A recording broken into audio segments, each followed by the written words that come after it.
The sunrise looks the same as all the others. It's nice, of course, not a sight I mind seeing every morning, but I've seen it so many times now. How many times can you see something beautiful before it begins to lose what makes it special? I suppose it's been about 3 weeks since I left, so perhaps that's the answer. They aren't following me, that I am sure of. If they were, they would have found me by now, and I would have seen them already, or I never would have seen them, and they'd just have killed me without a second thought.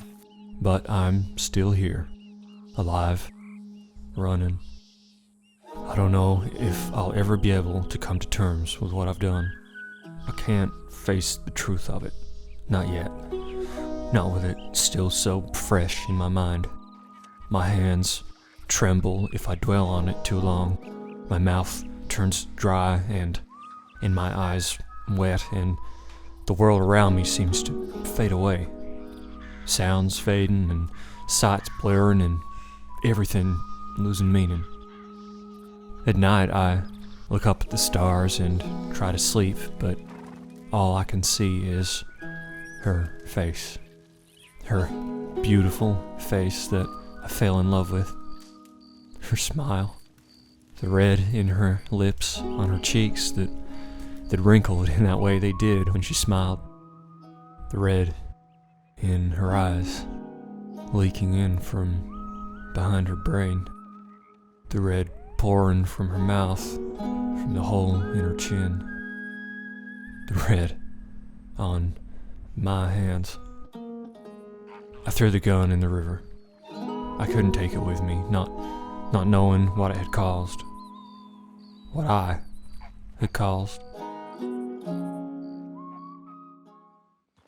My travels have proved easier than I thought. Slow going, but manageable. Plenty of game in these parts, though I expect that won't last as I continue north. Not much else has been easy about it, in any case. I've never been further from home than I am now, I'm sure of it. I grew up on that ranch, my daddy's ranch he gave to me when he passed, that I would have given to my son had he come to exist. He never would have, I suppose. What will happen to it now that I'm gone and will never return? Will it go to the bank? Perhaps others from town will bid on who gets to overtake it, if anyone wants to. The Lindels, perhaps? It doesn't matter anyway. I don't know what I'll find in the mountains. Somewhere to live the rest of my days, of which I don't think there'll be too many. If the remainder of my time here on Earth is spent starving while I wait for the next rabbit or deer to pass by, alone and without the chance to burden, to have it or to be it, and suffering for the mistakes I've made but was forced to choose, and so be it. If I weren't such a coward, I would have ended the suffering along with her. But I could not. I cannot. All I can do is ride and live and think. I can't stop thinking, as much as I wish I could. Would I have done anything differently if I could? I'm not sure. But I expect I'll ask myself that question every day for the rest of my life. I never even learnt any of their names. There was a clear leader, the one who did all the talking, and maybe 5 or 6 others. A woman, too.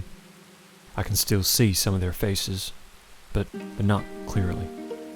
But I never asked their names, and they never told me. Not in the few times I saw any of them. First at the ranch, the day they came through town, came out to our home to terrorize and belittle us, or me, until they laid eyes on Lynn, and everything changed. Their voices and their faces. And why wouldn't they? It's how I felt every time I saw her, struck by her incredible beauty, drawn in by who she was beneath it, and heartbroken by her sadness when it began, when it only came up every now and then to pull her into a long sleep or quiet hours of crying, when it grew and became routine, became all she was at the end. Grief she inflicted upon herself, as she would have liked others to believe. It was never her fault, nor mine, nor anyone's but the Lord's. I don't blame him. Blame is pointless. All I could do was persist. We were given much in our life, and likewise we had some taken away. I could live with it, though it hurt. Lynn couldn't live with it.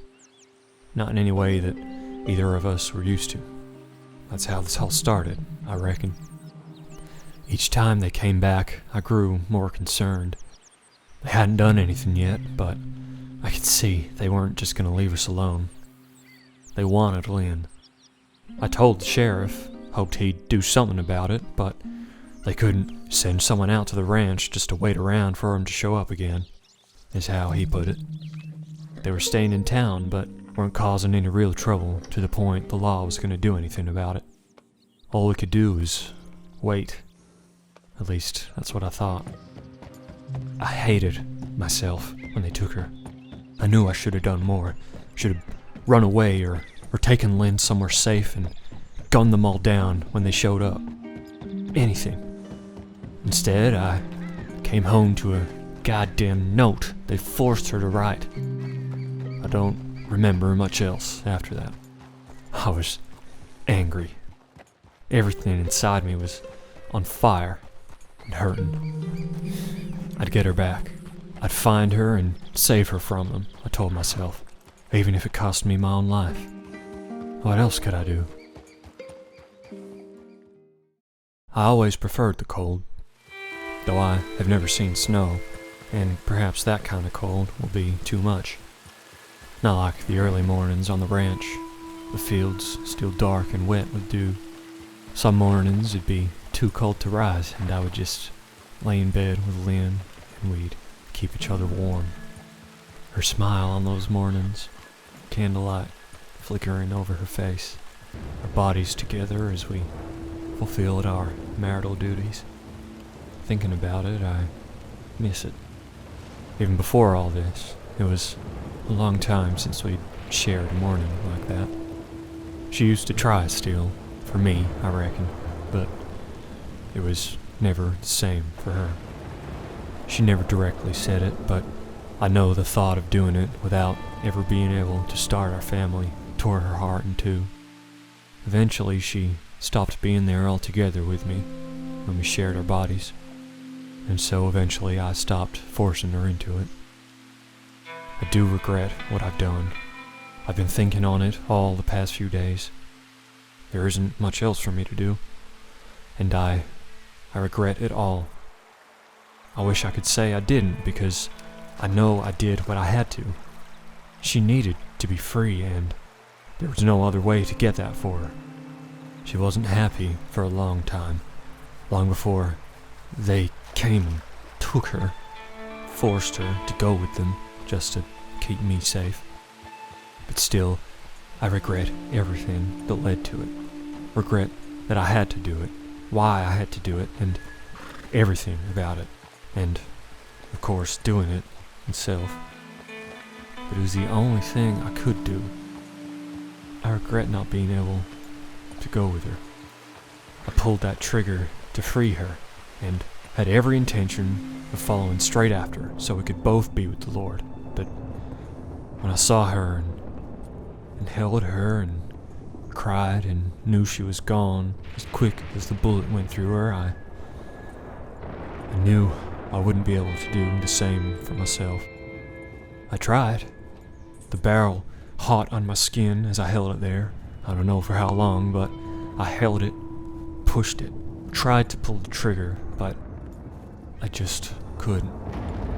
When I left her there, I knew I'd done the right thing. Except no part of me feels better knowing it. Maybe even feels worse. I don't know what I'm supposed to feel, or if I'll ever feel anything normal ever again. I expect not.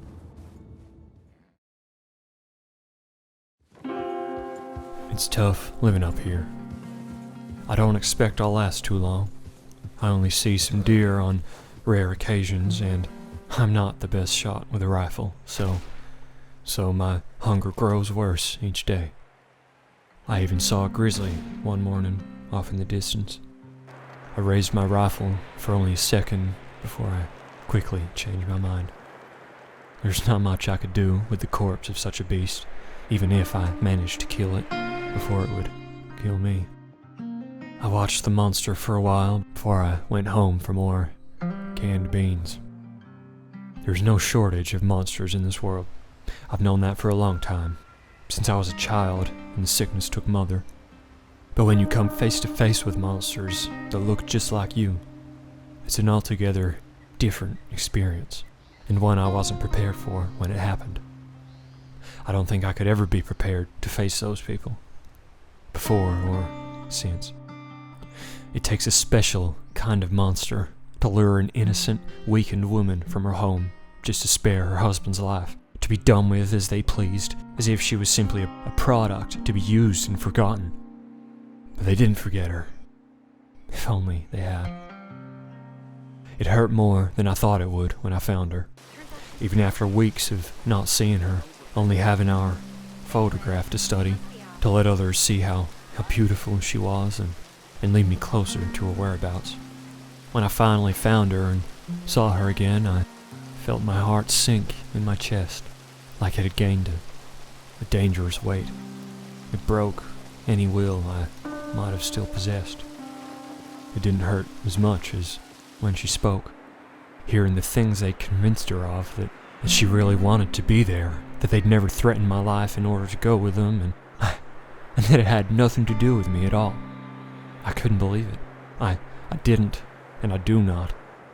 Even if she did believe it, I know it wasn't true. Only monsters like them would change such a pure, perfect girl. She told me she wanted to be there, that our life had led to nothing but pain and misery, and there was nothing left for us together but more of the same, and she could at least escape it and try to enjoy some other way of life while her heart was still beating. It hurt to hear it all. Hurt to see her crying like that. I cried too, but it hurt more knowing how quickly they'd changed her, how quickly they made her say it all to me, so I'd leave her alone and let them continue to do with her as they pleased. That hurt even more than having to free her.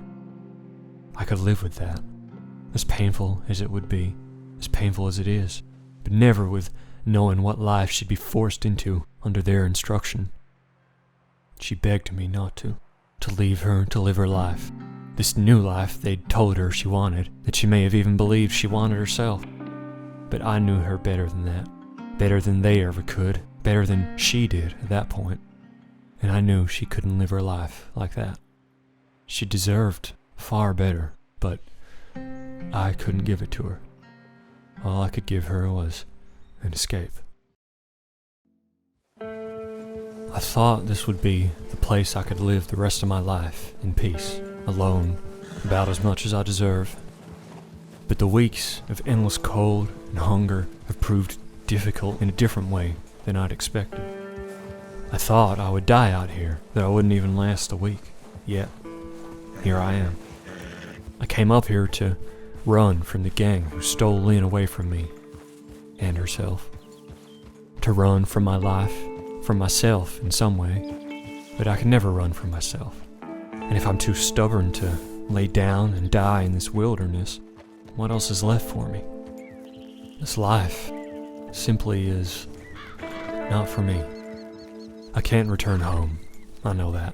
The ranch isn't my home in any case, as it's Lynn's and mine. It would be too difficult to pretend otherwise, to try to return to how things were before all this. And they'll look for me there, if the monsters who took her haven't already torn the place apart, and if the law isn't looking for me after what I've done, though I don't expect that to be the case. But I don't think I'm ready to die. I am ready for change, for a new life where I can put all this behind me and continue on, find a new ranch, a new home, perhaps a new woman, one who can give me the family I deserve. I believe I'll head west, I'm not partial to the heat, of course, but seems like a good point of difference to begin a new life. One where no one knows me, where I can be any man I decide, the one I've always known I can be. I feel good about this. My life with Lynn was stagnant, I've come to realize. Perhaps by freeing her, I've freed some part of myself I didn't even realize was trapped, too. It feels good, as if I have relieved myself of some heavy burden, and I can finally begin anew, as I've always needed to.